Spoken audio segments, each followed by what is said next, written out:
मध्य गुजरात व्यापार विकास मंडल और वडोदरा व्यापार विकास एसोसिएशन की आज बीसीसीआई पर एक विशेष बैठक मिली। दरअसल वडोदरा की जनता का बाढ़ के बाद जो प्रचंड विरोध देखने मिला, उसके चलते गुजरात राज्य सरकार ने कल राहत पैकेजेस की घोषणा की। लेकिन इन राहत पैकेजेस में उद्योगपतियों को स्थान नहीं मिला है, उनके उद्योगों को स्थान नहीं मिला है।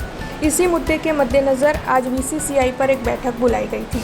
इस बैठक में बीसीसीआई, मध्य गुजरात व्यापार मंडल और वडोदरा व्यापार विकास एसोसिएशन के अग्रणी मौजूद रहे थे। इस बैठक के तहत कई फैसले लिए गए थे और साथ ही सभी उद्योगपतियों की ओर से ये भी बताया गया कि राज्य सरकार ने जो राहत पैकेज घोषित किए हैं उनमें कई क्षतियाँ मौजूद है।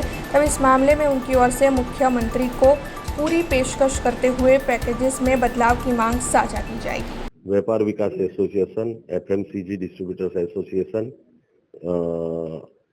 હાથીખાના, મધ્ય ગુજરાત વેપારી મહાજન મંડળ અને બીસીસીઆઈ વેપાર ઉદ્યોગના પ્રતિનિધિઓની આજે એક સંયુક્ત મિટિંગ રાખવામાં આવી હતી. મિટિંગનો સંદર્ભ ગઈકાલે જે પરિપત્ર સહાયનો પરિપત્ર જાહેર થયો છે એના સંદર્ભે આ મિટિંગ રાખવામાં આવી હતી. મિટિંગનો પર્પઝ એવો હતો કે વેપારી એસોસિએશનના હોદ્દેદારોની એક લાગણી એવી હતી કે ઉદ્યોગોનું પણ આમાં કોઈ જગ્યાએ નામો નિશાન નથી ને ઉદ્યોગોને પણ કોઈ સહાય નથી આપવામાં આવી. મેં કીધું એ વાત સંપૂર્ણ સાચી છે અને એની માંગ કરવી જોઈએ એવી અમારી પણ લાગણી અને માગણી છે અને એ સરકાર સમક્ષ અમે મૂકવાના છીએ. સાથે સાથે જે 5 મુદ્દા સરકારે સહાયના રજૂ કર્યા છે એની અંદર પહેલા ને બીજા મુદ્દામાં એમ છે કે ભાઈ વેપાર ઉદ્યોગના પ્રતિનિધિઓને 5 લોકોને એ જે સહાય ચૂકવવાની છે એ બોર્ડની અંદર 5 લોકોને તમે સામેલ કરો, જેનાથી યોગ્ય રીતે અને સુચારુ રૂપે લોકો સુધીને એ સહાય જે પૂર પીડિતો છે કે જે લોકો પૂરથી અફેક્ટેડ છે એવા વેપારી લારી ગલ્લા ધારકોને એ સહાય જે છે વ્યવસ્થિત રીતે પહોંચે.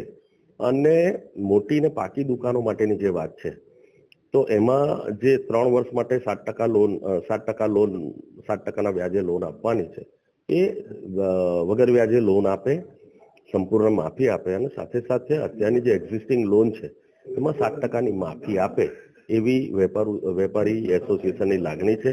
એ સંદર્ભે પણ આજે એવું ઠરાવવામાં આવ્યું છે કે આદરણીય મુખ્યમંत्री श्री भूपेंद्रभाई पटेल ने मળી અને રજૂઆત કરવી.